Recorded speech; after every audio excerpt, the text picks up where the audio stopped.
Hi guys, welcome to our channel trip trans blog. आज का हमारा टूर होने वाला है मुंबई टू कृष्णेश्वर। आज के वीडियो में हम बताने वाले हैं भारत में स्थित 12 ज्योतिर्लिंगों में से एक कृष्णेश्वर ज्योतिर्लिंग के बारे में कि आप यहाँ कब जाएं, कैसे जाएं, कहाँ रुकें, कहाँ घूमें और आपका टोटल कितना खर्चा आ सकता है, ये सब हम बताने वाले हैं इस वीडियो में। तो चलिए स्टार्ट करते हैं हमारा आज का ट्रेवल ब्लॉग।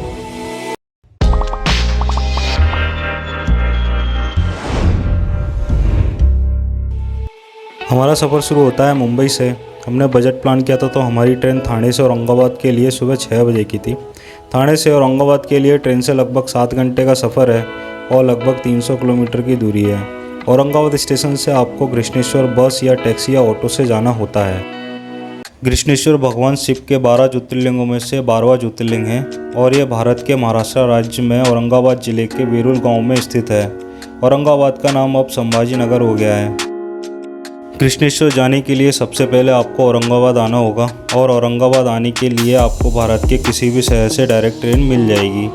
और अगर आप फ़्लाइट से आना चाहते हैं तो आप फ़्लाइट से भी औरंगाबाद एयरपोर्ट आ सकते हैं। एयरपोर्ट से मंदिर की दूरी लगभग 30 किलोमीटर है और 1 घंटे का ट्रैवलिंग टाइम लगता है। और अगर आप मुंबई से जा रहे हैं तो आप ट्रेन और फ्लाइट दोनों से जा सकते हैं, आपके बजट के ऊपर है। वैसे तो आप साल में कभी भी दर्शन के लिए कृष्णेश्वर आ सकते हैं, पर सबसे बेस्ट टाइम सितंबर टू मार्च का है। बारिश का मौसम था तो रास्ते में काफ़ी अच्छे व्यूज़ भी दिखे हमें। सावन में दर्शन करने का काफ़ी महत्व रहता है, तो आपको कृष्णेश्वर में काफ़ी भीड़ का सामना करना पड़ सकता है। आप चाहें तो सावन और बारिश के मौसम को अवॉइड कर सकते हैं। 7 घंटे का ट्रैवल करके फाइनली हम औरंगाबाद पहुँच गए। औरंगाबाद स्टेशन से कृष्णेश्वर मंदिर की दूरी 30 किलोमीटर है और लगभग 1 घंटे का ट्रैवलिंग टाइम लगता है। स्टेशन से आप मंदिर 2 तरीके से जा सकते हैं, या तो ऑटो या टैक्सी से या बस से। अगर आप ऑटो से जाते हैं तो ऑटो वाला आपसे 700 से 800 तक का चार्ज कर सकता है एक साइड का और आपको डायरेक्ट मंदिर तक ड्रॉप करेगा। और अगर आप टैक्सी हायर करते हैं तो टैक्सी वाला आपसे 1500 से 2000 तक का चार्ज कर सकता है एक साइड का। और अगर आप बस से जाना चाहते हैं तो आप बावा बस स्टैंड तक जा सकते हैं, जो कि स्टेशन से 2 किलोमीटर की दूरी पर है। बावा बस स्टैंड तक जाने के लिए आपको स्टेशन से बाहर मेन रोड तक आना होगा, जहां से ऑटो वाला आपको 50 रुपये में बावा बस स्टैंड तक छोड़ देगा। बावा बस स्टैंड से आप वेरुल गाँव के लिए बस पकड़ सकते हैं। बस का किराया आपको लगभग 80 रुपये का पड़ेगा और बस आपको डायरेक्ट कृष्णेश्वर मंदिर के सामने ड्रॉप करेगी। बावा बस स्टैंड से मंदिर के लिए आपको लगभग 1 घंटे का ट्रैवलिंग टाइम लगेगा। वेरुल गांव का रास्ता पहाड़ों के बीच में से होते हुए जाता है, तो अगेन हमें काफ़ी अच्छे व्यूज़ देखने के लिए मिले रास्ते में। बस का सफ़र हमारा काफ़ी अच्छा रहा। रास्ते में काफ़ी अमेजिंग व्यूज़ भी देखने के लिए मिले। अगर आप बजट प्लान कर रहे हैं तो मैं रिकमेंडेड करूँगा कि आप बस से ही जाएँ।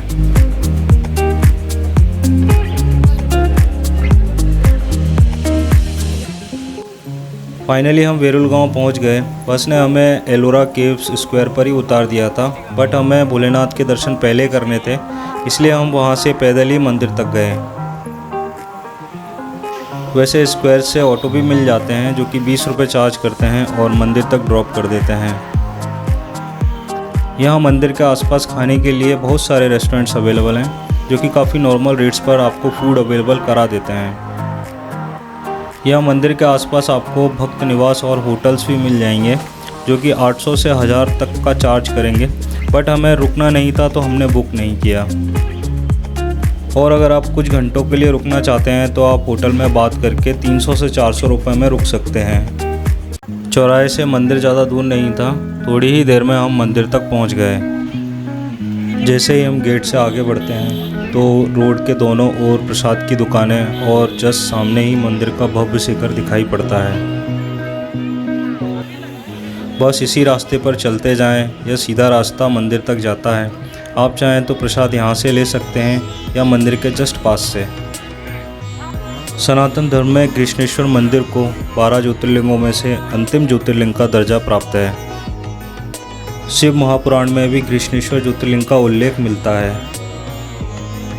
ऐसी मान्यता है कि कृष्णेश्वर में आके शिव के इस स्वरूप के दर्शन करने से सभी तरह की मनोकामनाओं की पूर्ति होती है। कृष्णेश्वर शिवलिंग की कथा घृष्मा नामक शिव भक्त से जुड़ी हुई है, जिसके नाम पर ही इस ज्योतिर्लिंग का नाम कृष्णेश्वर पड़ा। कहा जाता है इस ज्योतिर्लिंग का अंतिम जीर्णोद्धार 18वीं शताब्दी में इंदौर की महारानी अहिल्याबाई होलकर ने करवाया था। थोड़ा और आगे चलने पर मंदिर का मेन एंट्रेंस गेट आता है, जहाँ से मंदिर के अंदर एंट्री होती है।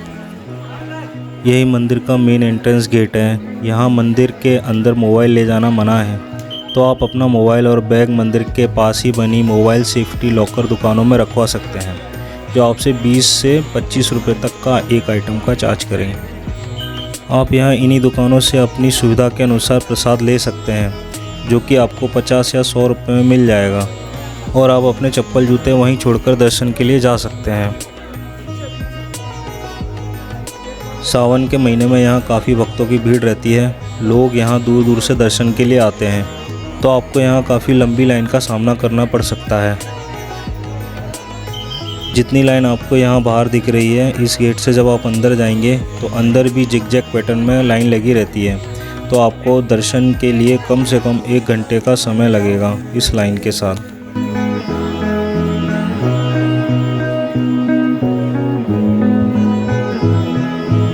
तो बस हमने भी प्रसाद की दुकान से प्रसाद लिया, अपने जूते चप्पल यहीं प्रसाद की दुकान पर छोड़े और अपना फ़ोन मोबाइल लॉकर दुकानों में रखा, और हम भी चल दिए दर्शन के लिए लाइन में लगने।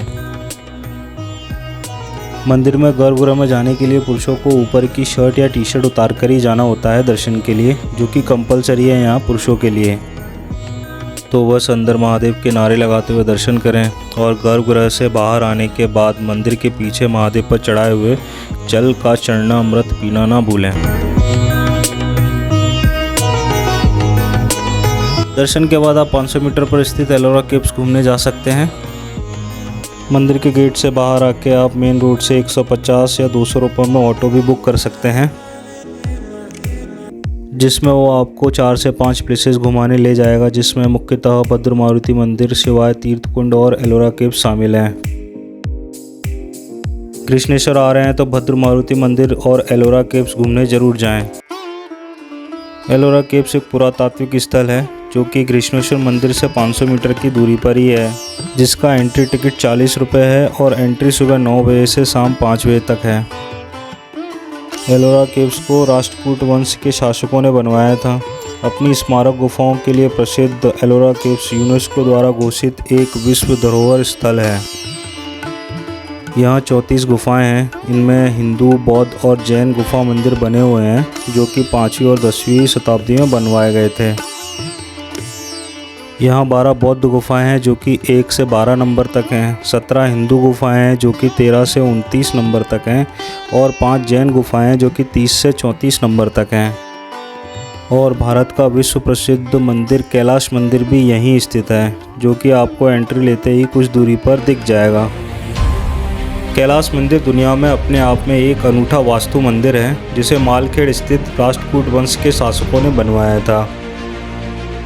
यह मंदिर 90 फीट ऊंचा, 276 फीट लंबा और 154 फीट चौड़ा है, जिसे केवल एक पत्थर को काटकर बनवाया गया था। कैलाश मंदिर का निर्माण ऊपर से नीचे की ओर किया गया है, और ऐसा अनुमान है कि निर्माण के दौरान लगभग 2 लाख टन पत्थर काटकर बाहर निकाला गया। बट शॉकिंग बात यह है कि वो 2 लाख टन पत्थर आज के आर्कियोलॉजिस्ट को कभी मिला ही नहीं। मंदिर के चारों ओर हिंदू गॉड्स की ऊंची ऊंची मूर्तियां हैं। मंदिर के एक साइड रामायण तो एक साइड पूरी महाभारत बनाई गई है। इस मंदिर में एशियन ड्रेनेज सिस्टम भी है और 2 50 फीट ऊंचे स्तंभ भी हैं। ये मंदिर 1200 साल पुराना है, और ये मंदिर इंस्पायर्ड है कैलाश पर्वत से। इस मंदिर को औरंगजेब ने 300 साल तक 1000 सैनिकों के साथ तोड़ने की कोशिश की, पर वो इस मंदिर को टस से मस नहीं कर पाया। यही हमारे सनातन की महानता है।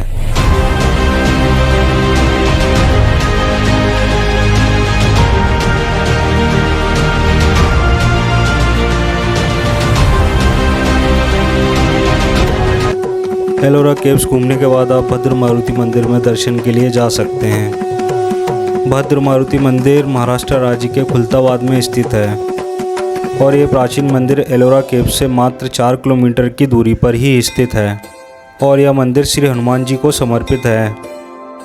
यह मंदिर इसलिए प्रसिद्ध है क्योंकि भारत में मात्र केवल 3 ही स्थानों पर हनुमान जी की लेटी हुई मुद्रा में मूर्तियां स्थापित हैं और भद्र मारुति मंदिर उनमें से एक है, जिस कारण यह मंदिर पर्यटकों का मुख्य केंद्र बना हुआ है और दूर दूर से यात्री यहां इस अनोखी मूर्ति के दर्शन करने आते हैं। भद्र मारुति मंदिर को पहले भद्रावती भी कहा जाता था क्योंकि खुलताबाद के राजा भद्रसेन बहुत बड़े ही श्री राम भक्त थे और उन्होंने ही इस मंदिर की स्थापना करवाई। कहा जाता है कि एक बार राजा भद्रसेन राम भक्ति में लीन होकर भजन गा रहे थे और उनके मीठे भजनों को सुनकर हनुमान जी वहां उनके पास आकर बैठ गए और मंत्रमुग्ध होकर भजन सुनते हुए भाव समाधि में लीन हो गए। और राजा ने जब हनुमान जी को देखा तो उनसे हमेशा के लिए वहीं बच जाने का निवेदन किया। तब से श्री हनुमान जी उसी भाव समाधि की मुद्रा में यहाँ विराजमान हैं। रिटर्न आने के लिए आपको बस एलोरा केव्स के बाहर स्क्वायर से ही मिल जाएगी। एलोरा केव्स के बाहर स्क्वायर पर आप चाहें तो सिंगदाने और ककड़ी मंकीज़ को खिला सकते हैं, पर सावधानी रखें।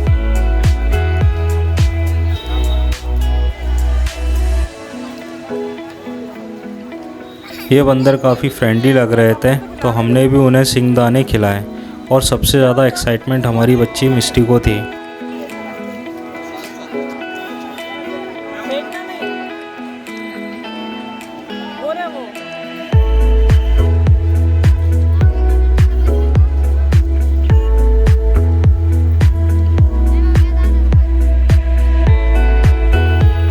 आप चाहें तो कृष्णेश्वर मंदिर के बाहर मेन रोड से भी बस ले सकते हैं। ये बस आपको डायरेक्ट बावा बस स्टैंड पर छोड़ेगी, जहां से आप ऑटो लेके डायरेक्ट रेलवे स्टेशन या एयरपोर्ट जा सकते हैं।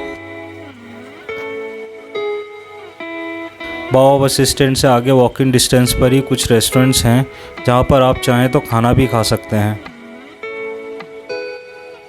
और रेस्टोरेंट के पास साइड में जू भी है जहां पर आप चाहें तो घूम भी सकते हैं।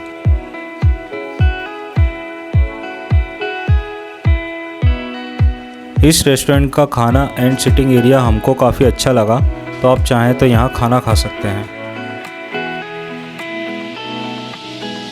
हमारा कृष्णेश्वर का ट्रिप काफ़ी अच्छा रहा। अब हमारी ट्रेन औरंगाबाद से थाने के लिए थी, जिससे हम मुंबई वापस आ गए। अब बात करते हैं इस ट्रिप का एक पर्सन के हिसाब से कितना खर्चा आ सकता है। ट्रेन का टिकट 500 रुपये, ऑटो से बावा स्टैंड 50 रुपये, रिटर्न 100 रुपये। औरंगाबाद से कृष्णेश्वर बस का टिकट 80 रुपये और रिटर्न 160 रुपये। होटल का किराया 700 रुपये, ये वेरी करता है आपके बजट के अकॉर्डिंग। मोबाइल जमा करने का किराया 20 रुपये, प्रसाद 50 रुपये, एलोरा केव्स का टिकट 40 रुपये और 2 टाइम का खाने का खर्च लगभग 500 रुपये। इस हिसाब से एक जन का खर्चा इस ट्रिप का लगभग 2000 से 3000 तक का आ सकता है और बाकी खर्चा डिपेंड करता है आपके पर्सनल कंफर्ट के अकॉर्डिंग। गाइस, वीडियो पसंद आई हो तो वीडियो को लाइक करें, चैनल पर नए हैं तो चैनल को सब्सक्राइब करें और बेल आइकन दबाएं ताकि मेरी वीडियो मिले आपको सबसे पहले। मिलते हैं अगले वीडियो में, तब तक के लिए bye bye and take care और जय श्री राम।